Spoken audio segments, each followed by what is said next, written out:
Ukraine और Russia में currently क्या चल रहा है? देखिए, आज के ज़माने में ना ज़्यादातर मीडिया हाउसेस इस मसले को कवर नहीं कर रहे हैं। तो चलिए आज डिस्कस करेंगे कि यूक्रेन रशिया वॉर का करंट इम्पैक्ट इंडिया पर क्या पड़ेगा और वॉर अभी भी हो रही है या नहीं। Recently Ukrainian general Oleksii Gromov ने कहा था कि देखिए, रशिया को ना हम पे जो वॉर करनी थी, इसके लिए बहुत ज़्यादा उनके पास पैसे नहीं है। प्लस उन्होंने रियलाइज कर दिया है कि शॉर्ट टर्म में वॉर जीतना नियर इम्पॉसिबल होता है। इसीलिए अब रशिया चाहता है कि इस वॉर को जितना हो सकता है लंबा खींचे और यूक्रेनियन लोगों को और उनकी रिसोर्सेस को टायर्ड कर दे। लेकिन अब देखिए, ये जो बात है वो सिर्फ यूक्रेन की साइड है, लेकिन ये वॉर अभी भी चल रही है और इसका हम इंडियंस पे डे टू डे लाइफ में क्या इंपैक्ट पड़ सकता है, चलिए डिस्कस करते हैं। ये बात तो आप जानते हैं कि इंडिया का इस टॉपिक पर एक न्यूट्रल स्टांस है। इंडिया ने यूएन में भी कहा था कि हम इसके सपोर्ट में भी नहीं है, ना हम उसके ऑपोजिशन में है। और अब देखिए, ये जो डिसीजन है वो इंडिया की सबसे बड़ी स्ट्रेंथ और सबसे बड़ी वीकनेस भी है। क्योंकि अब देखिए, इंडिया की ना रशिया के साथ बहुत अच्छी रिलेशनशिप है। इंडिया के 86% जो डिफेंस इंपोर्ट्स है वो रशिया से आते हैं। And on the other hand, India के यूक्रेन के साथ भी अच्छे रिलेशंस है, क्योंकि हमारी जो बहुत सारी फार्मा कंपनीज है उनका यूक्रेन में बहुत सारा बिजनेस ऑपरेशन होता है।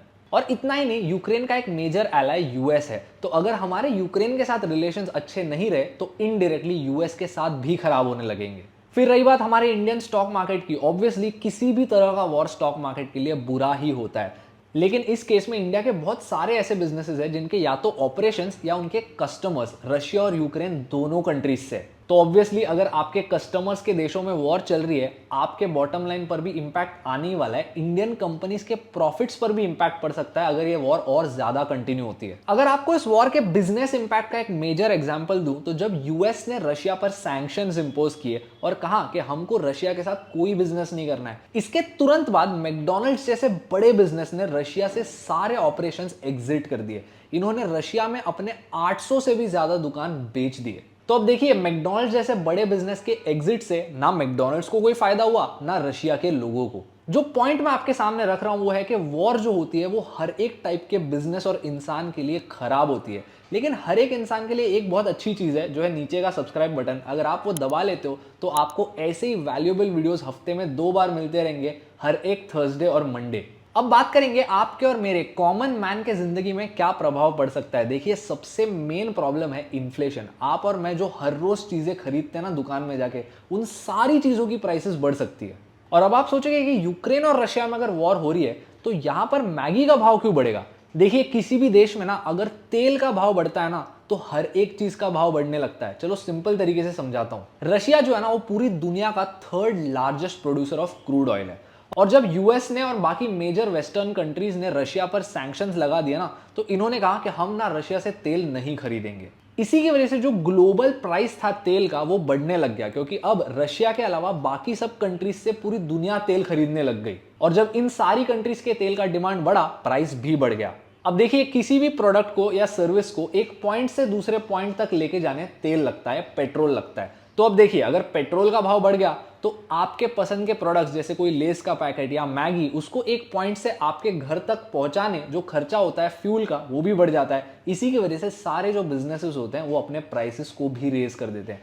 मेनली फ्यूल कॉस्ट जो होता है ना, वो सारे कॉस्ट का एक मेजर ड्राइवर होता है। एंड ऑब्वियसली बात है कि अगर फ्यूल कॉस्ट बढ़ जाता है तो आपके जो सारे ट्रांसपोर्टेशन सर्विसेज आप यूज करते हो उसका कॉस्ट भी बढ़ेगा। उबर ओला की प्राइसेस बढ़ेगी, फ्लाइट टिकट्स बढ़ जाएंगे।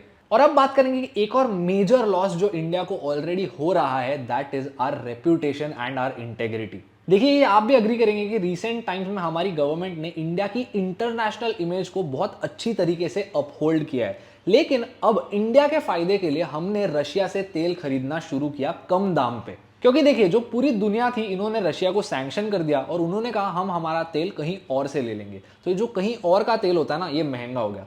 लेकिन इंडिया ने यहां पर कहा देखिए, हमको ना हमारे लोगों की परवाह है, इसीलिए हम वहां से तेल लेंगे जहां हमको सस्ता मिलेगा। और रशिया और इंडिया तो एलाइज है, इसीलिए रशिया ने अग्री किया इंडिया को तेल बेचने एट अ लोअर कॉस्ट। तो इस टाइम पे यूक्रेनियन गवर्नमेंट, स्पेशली यूक्रेन के जो फॉरेन मिनिस्टर थे डिमिट्रो कुलेबा, उन्होंने इंडिया से कहा कि आप जो कर रहे हैं ये सरासर गलत है। मतलब यहां पर यूक्रेनियन लोगों की जानें जा रही है और आप सिर्फ सस्ते में तेल लेने की सोच रहे हो। तो अब देखिए, एक तरफ यहाँ पर हमारे रशिया के साथ रिलेशंस इतने अच्छे हैं, ऑन दी अदर हैंड हमारे पूरे देश का 70% जो सनफ्लावर ऑयल होता है ना, हम यूक्रेन से इंपोर्ट करते हैं। तो अब देखिए दोस्तों, पॉइंट सिर्फ इतना है कि ग्लोबल स्टेज पे इतनी सारी कंट्रीज होती है, इतने सारे कंट्रीज के अपने इंटरेस्ट होते हैं। अगर हम हमारे खुद के इंटरेस्ट भी परस्यू करेंगे, कोई ना कोई कंट्री होगी जिसके साथ हमारे रिलेशंस खराब होने ही है। इन दिस केस हमने हमारे फायदे के लिए और हमारे लोगों के लिए रशिया से तेल खरीदना शुरू किया सस्ते दाम पर, लेकिन इसी की वजह से यूक्रेन जो हमारा इतना अच्छा एलाय है, specially when it comes to sunflower imports,